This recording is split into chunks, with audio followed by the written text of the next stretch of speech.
Hello friends, home cook মঞ্জুতে আপনাদের সবাইকে অনেক অনেক স্বাগত। আজ আমার রেসিপিতে থাকছে আমলকির আচার। এটা একটি শীতকালীন আচারের রেসিপি।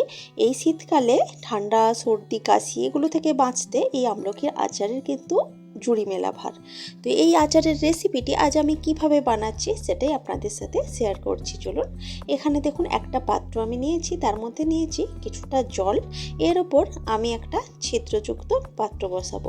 সাধারণত যেগুলোতে আমরা মোমো বা ভাপা পুলি বানাই সেই ধরনের ছিদ্রযুক্ত একটা পাত্র নিয়েছি। তার মধ্যে আমি প্রায় 750 গ্রামের মতো আমলকি খুব ভালো করে ধুয়ে পরিষ্কার করে দিয়ে দিয়েছি। এটা কিন্তু ডাইরেক্ট জলের মধ্যে দিয়ে সেদ্ধ করলে চলবে না, এইভাবেই কিন্তু আমি আমলকিগুলোকে ভাপিয়ে নেব। ডাইরেক্ট যদি জলের মধ্যে দিতাম এতে করে কিন্তু আমলকির অনেক গুণাগুণ সেই জলের মধ্যে থেকে বেরিয়ে যেত। সেই জন্য আমলকিটাকে কিন্তু এইভাবেই সেদ্ধ করতে হবে। তো আমলকিটাকে এইভাবে ঢাকা দিয়ে আমি 7 থেকে 8 মিনিটে রেখে দিয়েছিলাম মিডিয়াম আঁচে। এতে করেই দেখুন আমলকিটা কিন্তু খুব ভালোভাবে সেদ্ধ হয়ে গেছে, আর এগুলো কিন্তু বীজে থেকে খুলে আসছে একটু প্রেস করতেই। তো এগুলোকে এখন আমি একটু ঠান্ডা করতে দেব। তো ঠান্ডা হয়ে যাওয়ার পর দেখুন আমি আমলকিগুলোকে এখন বীজে থেকে ছাড়িয়ে নেব। আর এইভাবে হাত দিয়ে একটু প্রেস করলেই কিন্তু বীজটা খুব ভালোভাবে খুলে আসবে। আর এরপর কিন্তু আমলকির পিসগুলোকে একটু ছোট ছোট করে নেব। আর এরকম ছোট ছোটই কিন্তু পিস হয়ে যাবে। একটু প্রেস করলেই কিন্তু এরকম ছোট ছোট খুব সুন্দর পিস বেরিয়ে আসবে আমলকিগুলো থেকে। তো এইভাবেই আমি আমলকিগুলো থেকে সমস্ত পিসগুলোকেই কিন্তু এরকমভাবে ছোট ছোট করে নেব আর বীজগুলো বের করে ফেলে দেব। এই আমলকির আচার কিন্তু যেমন সুস্বাদু হয় খেতে, শরীরের পক্ষেও ভীষণই ভালো। টকটক, মিষ্টি মিষ্টি, ঝাল ঝাল এই আচারের স্বাদ তো অনবদ্য হয়। তো দেখুন এখানে প্রত্যেকটা আমলকির বীজগুলো ফেলে দিয়েছি এবং আমলকির পিসগুলোকে এরকম ছোট ছোট করে ছাড়িয়ে নিয়েছি। এখন আমলকির আচার বানানোর জন্য আমি একটা গুঁড়ো মশলা রেডি করে নেব, ভাজা গুঁড়ো মশলা। তার জন্য আমি নিয়েছি কয়েকটা শুকনো লঙ্কা, কিছুটা দারচিনি, কিছুটা লবঙ্গ আর কিছুটা গোটা এলাচ, আর তার সাথে নিয়েছি গোটা গোলমরিচ। এখন এই মশলাগুলোকে শুকনো কড়াইতেই আমি একটু ড্রাই রোস্ট করে নিচ্ছি।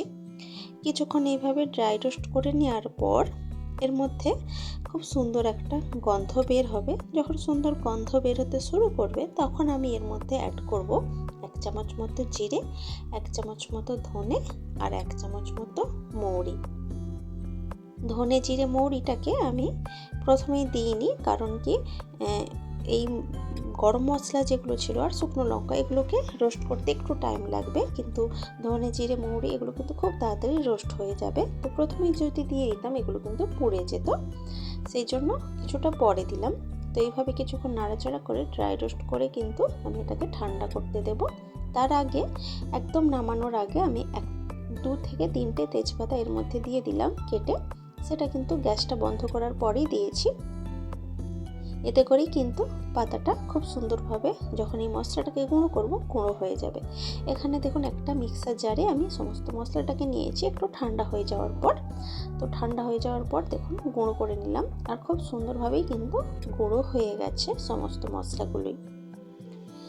এখন আমি আমলকির আচার বানানোর জন্য একটা কড়াইতে কিছুটা তেল দেব। সরষের তেল আমি এখানে ব্যবহার করছি। সরষের তেলটা একটু গরম হয়ে যাওয়ার পর তেলের মধ্যে আমি দেব শুকনো লঙ্কা, তার সাথে দেব 5 ফোড়ন। 5 ফোড়নের গন্ধটা কিন্তু এই আচারের সাথে খুব ভালো যায়। শুকনো লঙ্কার 5 ফোড়ন থেকে খুব সুন্দর একটা যখন গন্ধ বের হবে তখন আমি এর মধ্যে দেব আখের গুড়। এখানে আমি 500 গ্রাম মতো আখের গুড় নিয়েছি। 750 আমলকির মধ্যে আমি 500 গ্রাম গুড় নিয়েছি। এখন এই গুড়টাকে তেলের মধ্যে দিয়ে দিলাম। এখন গ্যাসের আঁচ মিডিয়ামে রেখে এই গুড়টাকে কিন্তু জাল দিতে হবে। আর কিছুক্ষণ জাল দেওয়ার পরই কিন্তু গুড়টা খুব সুন্দরভাবে গলে যাবে। দেখুন গুড়টা কিন্তু এখনই গলতে শুরু করে দিয়েছে। এইভাবেই খুন্তির সাহায্যে আমি একটু প্রেস করে দিচ্ছি যাতে গুড়টা খুব তাড়াতাড়ি গলে যায়। আর এইভাবেই কিন্তু অনবরত গুড়টাকে এরকমভাবেই আমি নাড়িয়ে নেব, তাতে করে গুড়টা কোনোভাবেই পুড়ে যাওয়ার ভয় থাকবে না। আর গুড়টা দেখতে পাচ্ছেন আস্তে আস্তে কিন্তু অনেকটাই গলে গেছে। এইভাবেই কিন্তু গুড়টাকে মিডিয়ামে আঁচে দিয়ে জাল দিতে হবে। আর এতক্ষণে দেখতেই পাচ্ছেন গুড়টা পুরোপুরিভাবেই গলে গেছে। এখন গুড়টাকে ভালোভাবে এইভাবেই নাড়িয়ে চাড়িয়ে গুড়ের মধ্যে একটা পাক দেব।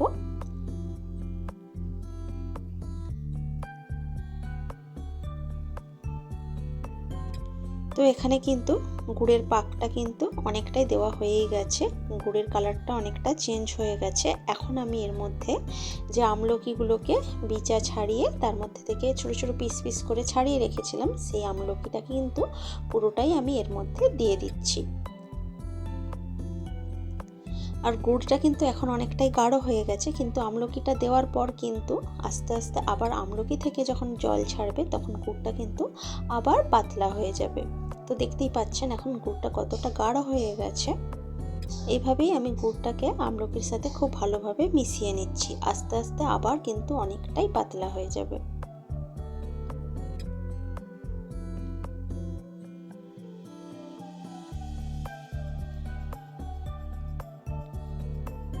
এখন আমি এর মধ্যে দিয়ে দেব 1 চামচ মতো নুন।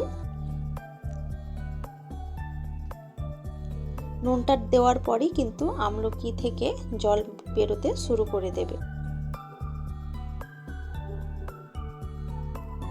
খুব ভালোভাবে সবকিছু একসাথে মিশিয়ে নিচ্ছি।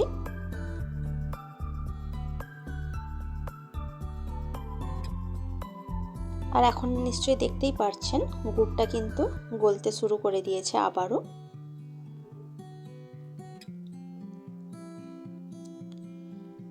এইভাবেই নেড়েচেড়ে কিন্তু বেশ কিছুক্ষণ আমলকিটাকে আবারও ফোটাতে হবে খুব ভালোভাবে।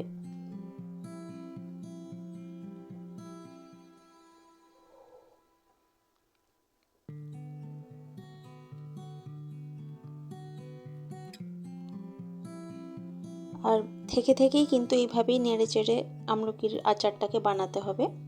বেশিক্ষণ কিন্তু একভাবে ছেড়ে রাখা যাবে না, এতে করে কিন্তু গুড় অনেক সময় পুড়ে যেতে পারে। তো সেই ভয় যাতে না থাকে সেই জন্যই মাঝে মধ্যে কিন্তু এইভাবে নাড়িয়ে দিতে হবে। আর দেখতেই পাচ্ছেন গুড়টা আবারও কতটা গলে গেছে। আমলকি থেকে যে আমলকির নিজস্ব যে জুসটা থাকে সেটা কিন্তু বেরিয়ে যাচ্ছে, যার জন্য গুড়ের সাথে মিশে গিয়ে আবারও পাতলা হয়ে গেছে। এখন আমি যে ভেজে রেখেছিলাম মশলাটা, সেই ভাজা মশলাটাকে কিন্তু দিয়ে দিলাম। ভাজা মশলাটা দেওয়ার পর আবারও সব কিছু খুব ভালোভাবে মিশিয়ে নিচ্ছি। আর ভাজা মশলাটাকেও এইভাবেই কিছুক্ষণ ফোটাবো সব কিছুর সাথে, তাতে করে গন্ধটা খুব ভালোভাবে বেরিয়ে আসবে এবং আমলকির আচারটার সাথে খুব ভালোভাবে মিশে যাবে। তো এখন কিন্তু আমলকির আচার প্রায় নামানোর পথে। তো নামানোর আগেই আমি আরও একটু ভাজা মশলা দিয়ে দিলাম। আর এখন এইভাবে দেখুন, দেখতে পাচ্ছেন কতটা পাতলা এবং রঙটাও কিন্তু এখনও অনেকটাই হালকা আছে। কিন্তু এইভাবেই ঢাকা দিয়ে আমি প্রায় 1 ঘন্টা মতো রেখে দেব। 1 ঘন্টা মতো ঢাকা দিয়ে রেখে দিলে কিন্তু গুড়টা জমেও যাবে এবং দেখুন গুড়টা জমে যাওয়ার জন্য আমলকির কালারটা কতটা সুন্দর হয়ে গেছে। আর এই দারুণ সুন্দর আমলকির আচার কিন্তু খেতেও যেমন মজার হয়, আবারও বলছি শরীরের জন্য খুবই ভালো। বাচ্চা থেকে বড় সবার জন্য এই আমলকির আচার কিন্তু বাড়িতে বানিয়ে রাখতে পারেন আপনারা, বছরভর খেতে পারবেন যদি একটা এয়ারটাইট কন্টেনারে করে আপনারা রেখে দেন। তাহলে কিন্তু সারা বছর এই আমলকির আচার কিন্তু আপনারা খেতে পারবেন। বাচ্চা হোক বা বড়, ঠান্ডা লাগা থেকে কিন্তু দূরে রাখতে এই আমলকির আচার দারুণ কাজ করে। তো রেসিপিটি আপনাদের কেমন লেগেছে সেটা কিন্তু অবশ্যই কমেন্ট করে জানাবেন। ভালো লাগলে লাইক, কমেন্ট, শেয়ার করবেন এবং প্লিজ আমার চ্যানেলটি সাবস্ক্রাইব করে আমার পাশে থাকবেন।